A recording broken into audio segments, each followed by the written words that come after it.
मैं किस भविष्यवाणी मौसम या समय में हूं, यह मुझे कैसा पता चलेगा? चलिए इस वीडियो में जानते हैं।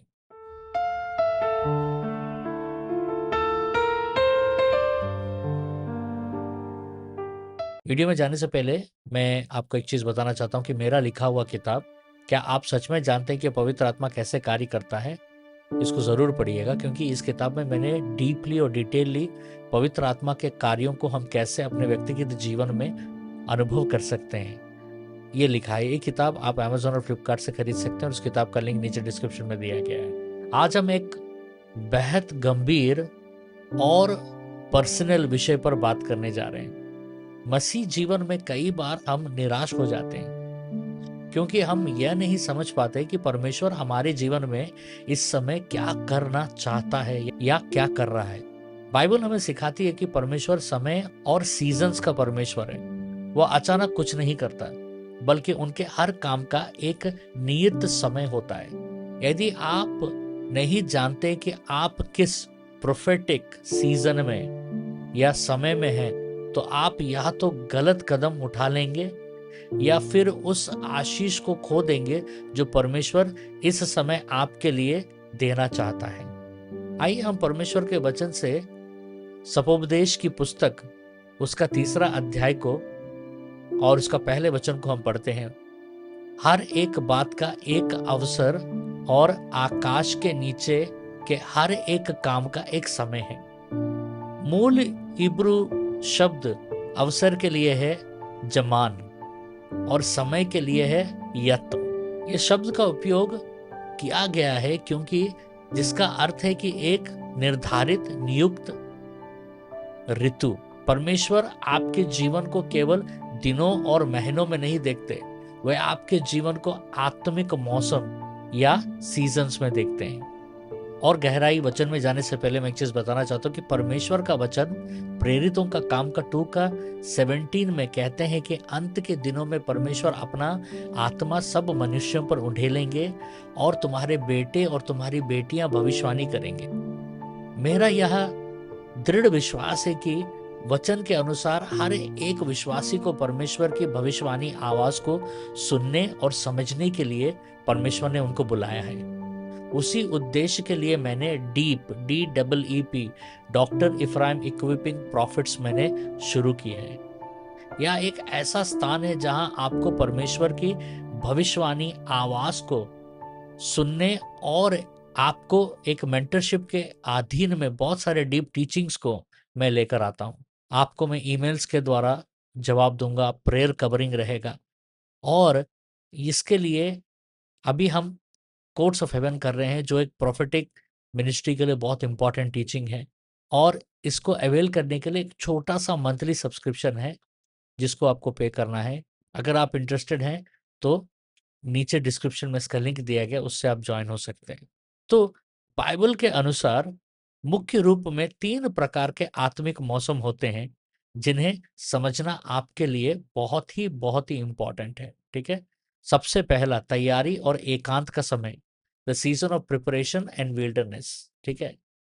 यह वह समय होता है जब ऐसा प्रतीत होता है कि परमेश्वर शांत है, आपकी प्रार्थनाओं का तुरंत उत्तर नहीं मिल रहा है, आप अकेलेपन महसूस कर रहे हैं और आपकी योग्यता के अनुसार आपको पहचान नहीं मिल रहा होगा। ठीक है। यह है विल्डरनेस समय। हम यूसुफ के जीवन को देखते हैं।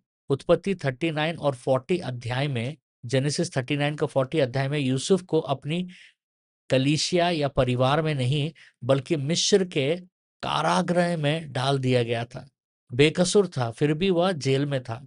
मानवीय दृष्टिकोण से यह बर्बादी की समय लग सकती है, लेकिन आत्मिक रूप से यह यूसुफ की तैयारी का सीजन था।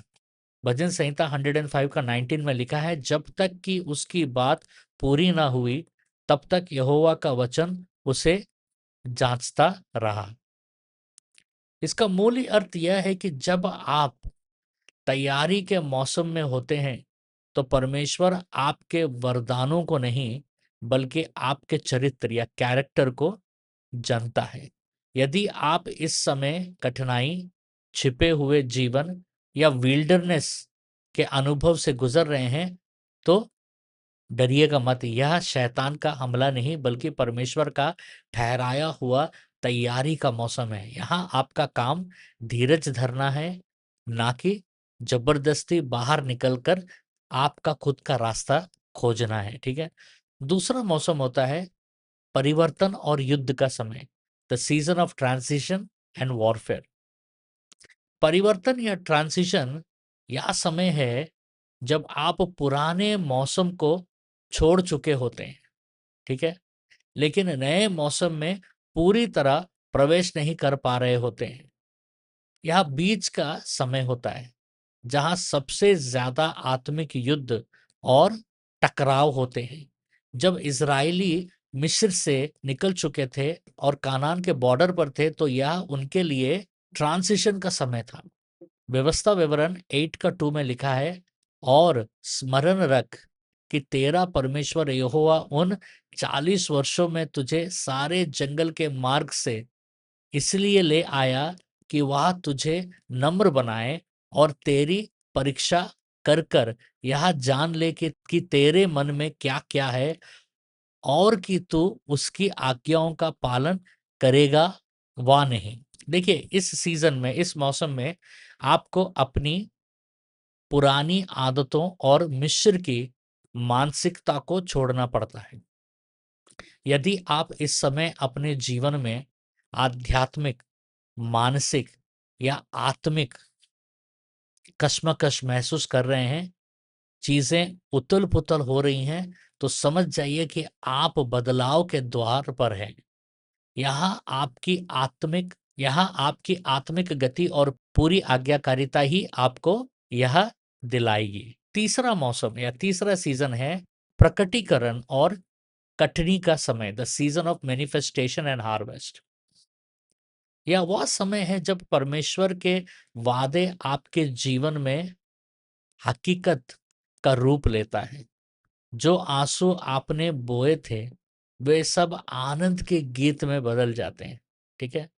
गलतियों का 6:9 में प्रेरित पौलुस कलीसिया को गंभीर चेतावनी देते हुए उद्धार सत्य प्रकट करता है कि हम भलाई करने में हियाव ना छोड़े, क्योंकि यदि हम ढीले ना हो तो ठीक समय पर काटेंगे।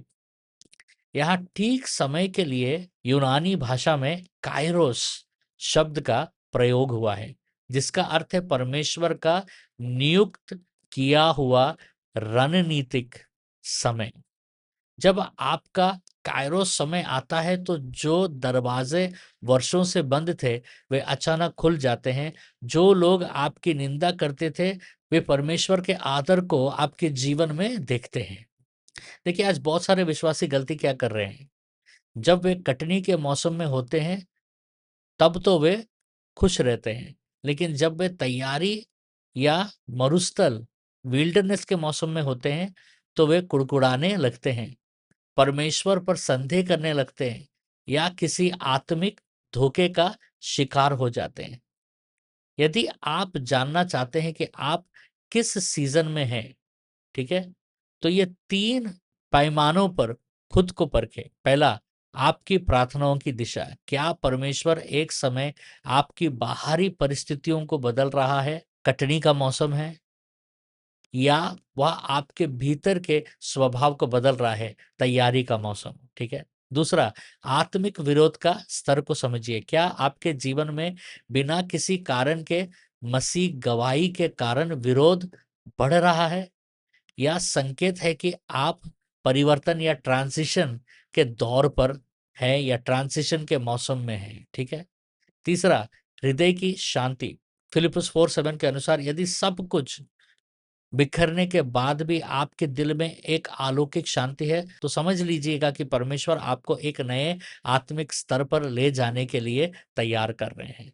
यदि आप तैयारी के समय में है, तो हिम्मत मत हारिए। परमेश्वर के हाथ के नीचे नम्र से बने रहिए, क्योंकि वह अपने ठीक समय पर आपको बढ़ाएगा।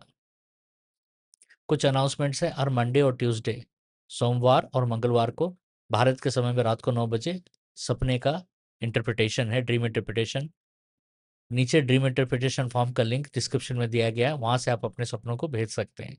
और हर वेडनेसडे और थर्सडे, बुधवार और बृहस्पतिवार हमारा प्रोफेटिक डायरेक्शन लाइव चलता है, जिसमें से लोग जो समझना चाहते हैं कि परमेश्वर किस दिशा में उनको ले जा रहे हैं, तो उसके लिए एक फॉर्म भरना पड़ता है, और वो फॉर्म का लिंक नीचे डिस्क्रिप्शन में दिया गया है, वहाँ से उस फॉर्म को भर सकते हैं। और याद रखिएगा, हर पहले शुक्रवार को हमारा 12 घंटा का प्रार्थना होगा, सुबह 7 से शाम को 7 बजे तक। हज़ारों की तादाद में लोग हमारे साथ जुड़ते हैं, चिन्ह, चमत्कार, भविष्यवाणी और अद्भुत कार्य होते हैं।